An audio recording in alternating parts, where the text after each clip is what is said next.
দিয়েছে। পৃথিবীর কোন ইসলাম, পৃথিবীর কোন তন্ত্রমন্ত্র মহিলার এই ইজ্জত দিতে পারবে না। এই দেশের জমিনের নিচে লক্ষ লক্ষ আল্লাহর ওলিরা শুয়ে আছেন। এই দেশের জমিনের উপরে লক্ষ লক্ষ আল্লাহর ওলিরা বিচরণ করেন। যে দেশের জমিনে লক্ষ লক্ষ মসজিদ প্রতিষ্ঠিত, যে দেশের জমিনের উপরে হাজারো হাজার মাদ্রাসা প্রতিষ্ঠিত, যেই দেশে আল্লাহু আকবারের ধ্বনির মাধ্যমে পশু পাখিরা পর্যন্ত ঘুম ভাঙে, এদেশের কৃষক শ্রমিক মাঝি মাল্লারা আল্লাহু আকবারের ধ্বনি শুনে ঘর থেকে বের হয়, এবং যে দেশের মানুষেরা আল্লাহু আকবার শুনতে শুনতে সব কাজ করে, যে দেশের সূর্য ডুবে আল্লাহু আকবারের মাধ্যমে, যে দেশের সূর্য ওঠে আল্লাহু আকবারের মাধ্যমে, সেই দেশে ডাইরেক্ট কোরআন সুন্নাহ বিরোধী কোন আইন কোন রায় এদেশের জনগোষ্ঠী মেনে নিবে না।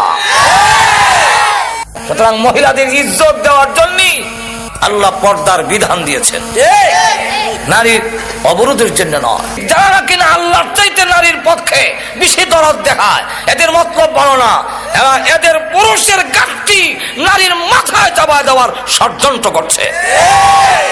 বাংলাদেশিরা এখানে মুসলিম জনগোষ্ঠী, এখানে মুসলমানের উপর ভিত্তি করে আইন তৈরি হবে,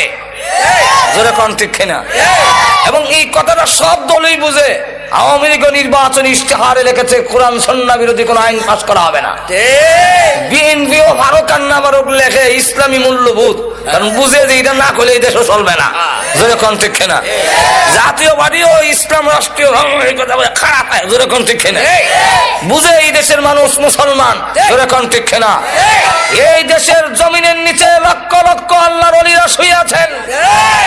এই দেশের জমিনের উপরে লক্ষ লক্ষ আল্লাহর ওলিরা বিচরণ করেন। যে দেশের জমিনে লক্ষ লক্ষ মসজিদ প্রতিষ্ঠিত, যে দেশের জমিনের উপরে হাজারো হাজার মাদ্রাসা প্রতিষ্ঠিত, যেই দেশে আল্লাহু আকবারের ধ্বনির মাধ্যমে পশু পাখিরা পর্যন্ত ঘুম ভাঙে, এদেশের কৃষক শ্রমিক মাঝি মাল্লারা আল্লাহু আকবারের ধ্বনি শুনে ঘর থেকে বের হয়, এবং যে দেশের মানুষেরা আল্লাহু আকবার শুনতে শুনতে সব কাজ করে, যে দেশের সূর্য ডুবে আল্লাহু আকবারের মাধ্যমে, যে দেশের সূর্য ওঠে আল্লাহু আকবারের মাধ্যমে, সেই দেশে ডাইরেক্ট কোরআন সুন্নাহ বিরোধী কোন আইন কোন রায় এদেশের জনগোষ্ঠী মেনে নিবে না। আমার আইন একটা কয়ে ফেললো বা কয়ে ফেললো, আল্লাহ গজব ছেড়ে দিছে। গজবের নাম ইফটিজিং। আমি দেশ আইতে না আইতে দেখি, এটা বুঝি না ব্যাপারও দেখি ইফটিজিং, ইফটিজার কানো ধরে বটনি লইছে। ইফটিজিং কিটা, এটা মুখে দেয় অন্তত 20 বার আমি মস্ক করছি। ইফটিজিং ইফটিজিং নাইলে মোদায় নতুন শব্দ তো না বলে, একবারে শব্দটার অর্থ বুঝতেও বড় কষ্ট হয়েছে। ইফটিজিং কিটা, এটার বাংলাটা হলো নারীদেরকে উত্তক্ত করা। আল্লাহ গজব ছেড়ে দিছে। তোমরা না বলছিলে জরুরি না, তখন সামলাও, এখন কয় বটনি লও, 6 মাসের জেল 4 মাসের জেল। বটনি লয় ঠিকই, কিন্তু আবার ঠিকই করে, কারণ এইভাবে আইন দিয়ে 6 মাস না 6 বছরের জেল দিও ইফটিজিং থেকে নারীদেরকে রক্ষা করা যাবে না।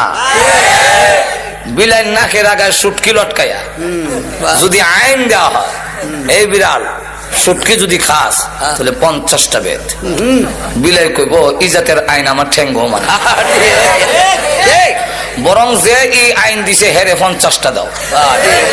কেন সেও তো তার রাখে, আমার নাকের আগার সুটকি লটকায় গন্ধ লাগে আর আমি সুটকি খেতাম না।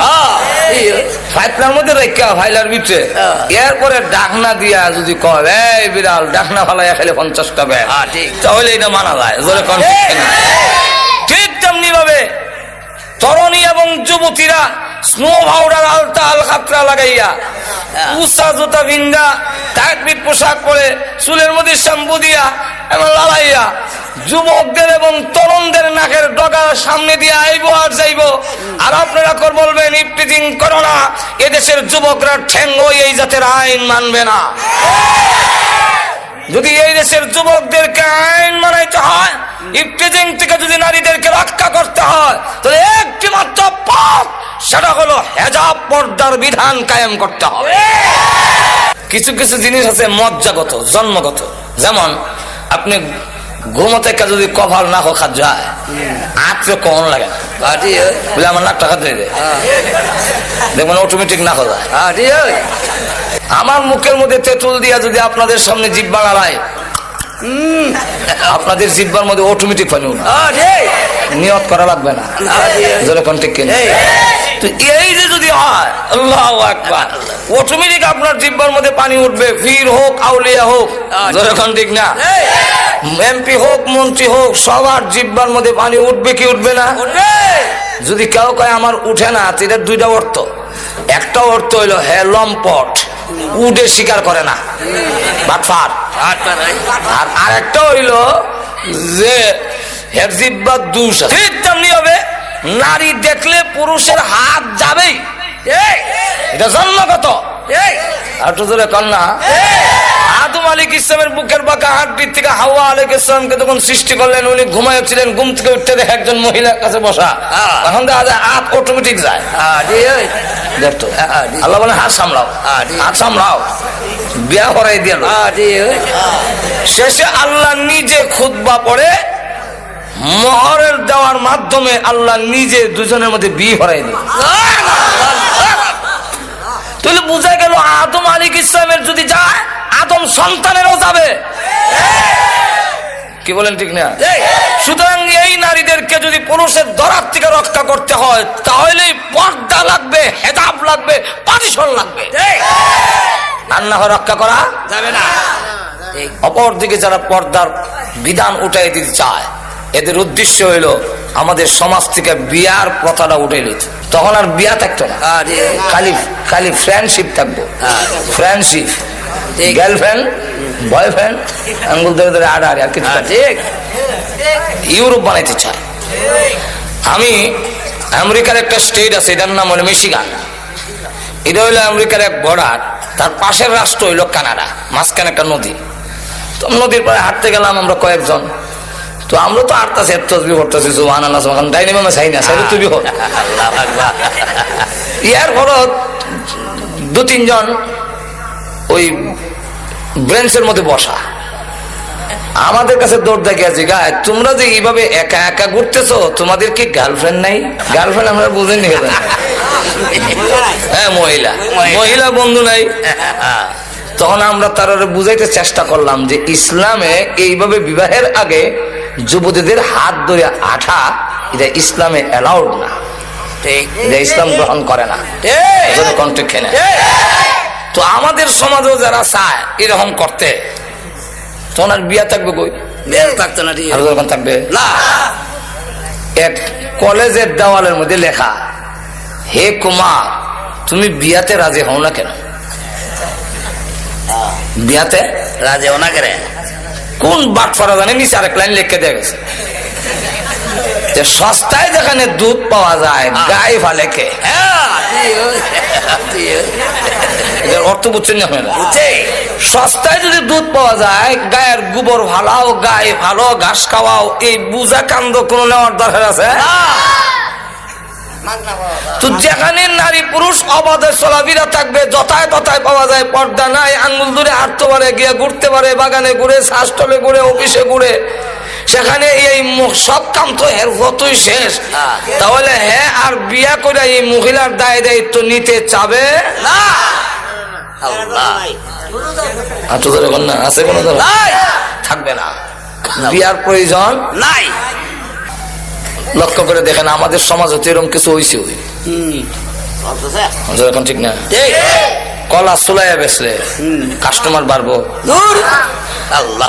একবারে সোলপুর বাজারে কলা চুলাইয়া কাস্টমার বাড়বে।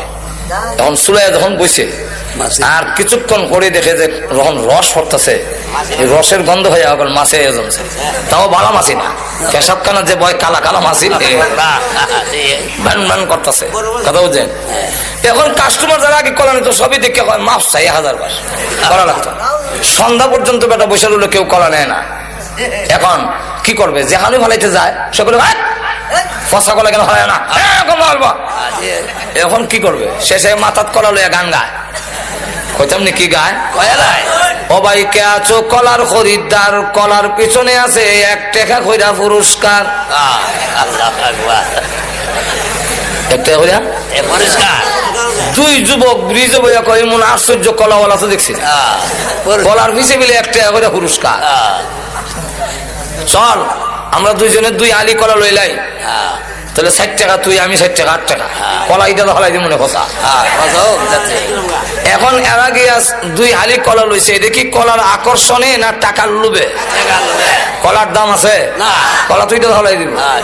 ঠিক তেমনি হবে আমরাও মাথাত খুব বুদ্ধি হয়েছে, মনে করলাম সুলাইয়া বেপর্দা দিলে মনে হয় কাস্টমার বাড়বো। এখন অবস্থা এরকম হয়েছে, মেয়ের বাবা গান গায়, সবাইকে আছো আমার মেয়ের খরিদ্দার, মেয়ের পিছনে আছে হোন্ডা পুরস্কার। সবাইকে আছো আমার মেয়ের খরিদ্দার, মেয়ের পিছনে আছে ফ্রিজ পুরস্কার। যুবকরা কয় বিয়া করার তো ইচ্ছা আসিল না, বুঝা নিতাম আসলাম না, মোটর সাইকেল তো অনেকটা ভাড়া, চার একটা করে লাই।